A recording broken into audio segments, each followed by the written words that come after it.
Assalamualaikum warahmatullahi wabarakatuh. Sampurasun, semoga sehat-sehat semuanya. Indonesia, negara yang terkenal dengan keberagaman budaya. Kekayaan kultur ini menandakan bahwa negeri yang kita cintai memiliki nilai martabat yang tinggi di mata dunia. Salah satu warisan budaya tersebut ada yang sangat viral saat ini, yaitu Terapi Kebiutan Nabawadatala Gusmus Raksa Jasad. Ingin tahu bagaimana perjalanan sejarah Terapi Kebiutan Nabawadatala? Simak kisahnya. Kisah sang penjaga ilmu di tanah Sunda, jejak Saptadaya dari abad ke-6 hingga era digital. Pada senja abad ke-6, ketika kerajaan Tarumanegara masih menebar sinar kebesaran di punggung Pulau Jawa, muncul seorang sosok yang tak hanya menaklukkan medan perang, melainkan juga menaklukkan diri sendiri, yaitu Resi Bratadewa. Panglima yang pernah mengayunkan pedang di bawah Panji Suryawarman memilih mengundurkan diri dari gemerlap istana dengan langkah tenang yang menapaki jalur sunyi menuju Cetengah Girang, sebuah lembah yang tersembunyi di antara bukit-bukit hijau, tempat di mana desiran angin seakan-akan berbisik rahasia alam. Di sanalah ia mengabadikan sisa usianya pada pengajaran Saptadaya ing raga sampurna, 7 kekuatan yang menuntun jiwa menuju kesempurnaan.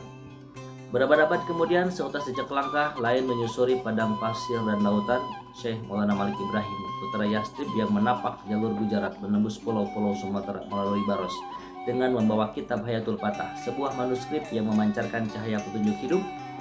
Dan pada tahun 617 Masehi, di hulu Sungai Citarum, ia bertemu dengan Resi Bratadewa yang telah menjadi bayang-bayang kebijaksanaan. Bersama mereka menanggulingi wabah yang merenggut nyawa penduduk, memulihkan roda perekonomian yang sempat terhenti, dan menyatukan dua warisan ilmu spiritual Jawa dan wahyu Islam menjadi sebuah kitab suci bernama Nabawadatala. Kitab itu bukan sekedar kumpulan kata, melainkan peta jalan menuju keseimbangan antara jiwa, raga, batin, dan kehidupan serta alam semesta. Masa berganti dan roda sejarah kembali berputar. Yang Prabu Haji Putih, seorang bijak yang memegang panji kebudayaan Sunda, menata kembali ajaran-ajaran Nabawadatala menjadi Babad Dharma Raja, 7 asas kehidupan: Cika Huripan, Cika Jayaan, Cika Wedukan, Cika Imbuhan, Ci Sunda Jaya Simaraja, dan Ci Temah Tama.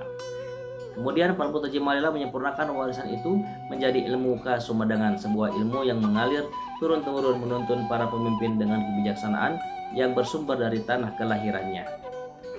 Melalui lorong waktu, Nabawadatala terus berpindah tangan. Pangeran Kornel menitipkan kitab Raksa Jasad kepada Buyut Eleng, tabib kerajaan yang menjadi rahasia pengobatan tradisional. Dari Buyut Eleng, kitab itu mengalir ke Ki Madharo, lalu ke Pasutiarna, hingga akhirnya jatuh ke pangkuan Abu Yagus Muslim pada akhir abad ke-20.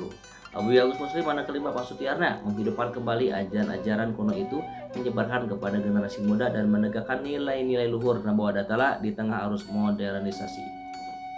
Tidak sekedar cerita lama, Nabawadatala kini menjadi bagian dari identitas bangsa. Pada tanggal 27 November 1979, Milad Gusmus menandai lahirnya sebuah gerakan kebudayaan. Yayasan Nur Sunda berdiri pada tanggal 5 September tahun 2014, diikuti oleh PT Panca Tunggal Wibawa, BMT Rahyu Kertara Harja, dan sejumlah entitas lain yang menegaskan komitmen pada pelestarian warisan tak benda. Pada tahun 2020, Kementerian Kesehatan mengakui Gusmus Raksa Jasad sebagai warisan budaya tak benda. Dan pada tanggal 19 September 2024, lembaga ini resmi menjadi holding company yang menaungi berbagai inisiatif kesehatan. Kini di era di mana teknologi menembus batas ruang dan waktu, Saptadaya tetap menjadi napas menyegarkan bagi mereka yang mencari keseimbangan hidup. Dari lembah Cetengah Girang yang sunyi hingga gedung-gedung megah di kota, jejak Resi Bratadewa dan Syekh Maulana Malik Ibrahim dan para penjaga ilmu terus bergaung. Mereka mengajarkan bahwa kekuatan sejati tidak terletak pada senjata atau jabatan, melainkan pada kemampuan mengharmoniskan hati, pikiran, dan tubuh, sebuah simfoni abadi yang mengalir dalam setiap denyut kehidupan. Dengan bahasa yang mengalir seperti Sungai Citarum dan semangat yang tak lekang oleh zaman, kisah Terapi Kebiutan Nabawadatala mengajak kita untuk menapaki 7 langkah menuju kesempurnaan, di mana masa lalu dan masa depan bersatu dalam satu irama yang indah. Assalamualaikum warahmatullahi wabarakatuh. Sampurasun.